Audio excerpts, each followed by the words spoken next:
Okay guys, so nandito kami sa opening ng 12.5 sa Zaragoza, Nueva Ecija. Nakikita nyo, may display tayo dito. Yung laptop, yung utility namin. Sa lahat ng nakakita na nito, personal, sobrang laki na niyan, di ba? Pag nagtabi ka dyan ng normal na naka-upgrade na pickup, sobrang laki nito, magmumukhang Wigo yung pickup nila. Pero eto ko ngayon, may dumating dito. Yung Raptor ko na nambubuli dati, nabuli ng RAM. Grabe, sobrang laki. Sobrang ganda nitong RAM na to. Sino kaya gumawa ng pop-up niyan? Saka sino kaya nag-upgrade? Siyempre, Ads Garage yan and pop-up camper. Partner, Hindi ako makapaniwalang gawang pop-up to eh. ano ko, gawang Pinoy ba yan? Parang parang hindi gawang Pinoy, no? Grabe. Gusto ko nang pauwiin yung may-ari niya, nabubuli ka na dito. Nani?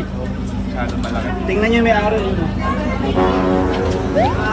Papauwiin ko na yan mamaya kasi nabuli yung Raptor namin sa utility namin. So again, this is Leo. And I'm Jen. This is Andre. Andrew. And Anthony. And we are the Pop-Up Campers PH.